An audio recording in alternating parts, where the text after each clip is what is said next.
Hello everyone. So today we are going to discuss role of angiotensin 2. How angiotensin 2 helps increasing the blood pressure.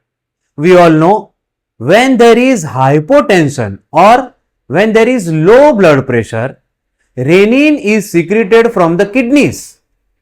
This renin converts angiotensinogen to angiotensin 1. This angiotensin 1 is converted to angiotensin 2 by angiotensin converting enzyme, which is secreted by lungs. Now angiotensin 2 has actions on arteriolar smooth muscles of veins, then zona glomerulosa cells of adrenal cortex, hypothalamus and posterior pituitary, and ultimately ADH. It stimulates sympathetic nervous system. It has receptors in brain for controlling thirst. So angiotensin 2 will act on all of this and helps in increasing the blood pressure or restoring the blood pressure. How it does that, we will see now. So first of all, it acts on the smooth muscles of arterioles and smooth muscles of venules. So, when venules constrict, what happens? There is increased venous return to the heart. Increased venous return causes increased cardiac filling. So, according to Frank Starling law, more the ventricular or myocardial muscles are stretched or more they contract. So when the venules contract, venous return increases, which helps in increasing the preload of the heart. Now what is preload? Preload of the heart is amount of blood that is to be pumped by the ventricles. So venous return increased, cardiac filling increased, and because of that diastolic volume and pressure are also increased. Now preload of heart is increased and myocardial muscles contracts. Now because of this there is increased stroke volume and ultimately there is increased cardiac output.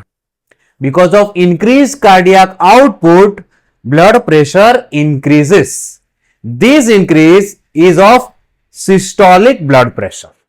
Now, on arterioles, angiotensin causes constriction of smooth muscle, which causes constriction of arterioles. This constriction helps increasing arteriolar pressure, which increases the diastolic blood pressure.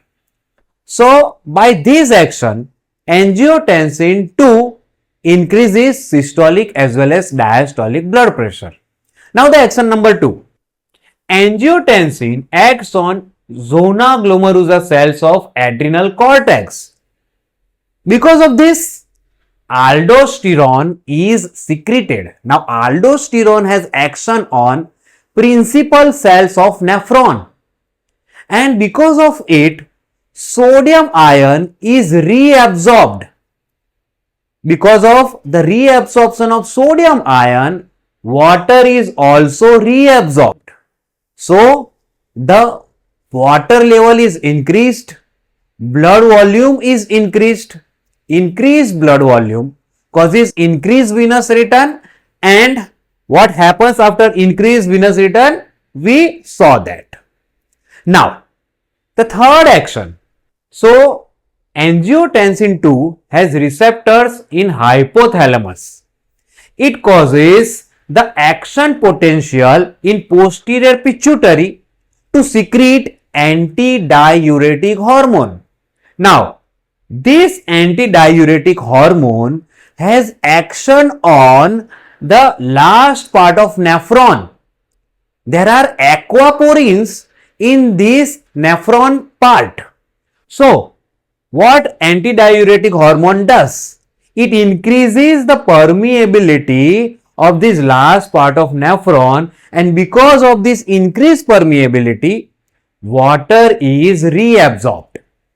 So when we take too much of water, antidiuretic hormone does not do anything. But when there is hypotension, there is less volume in the body, antidiuretic hormone is secreted. It acts on distal convoluted tubules, aquapories.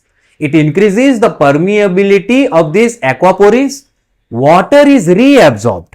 When water is reabsorbed, the volume is increased.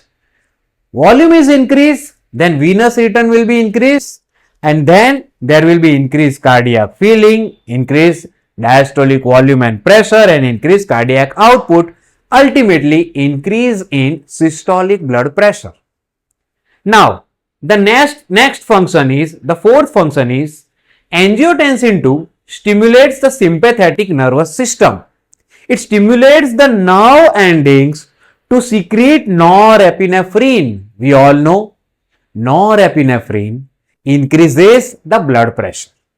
Now, the fifth function of angiotensin 2, it has action on receptors of brain which control the thirst.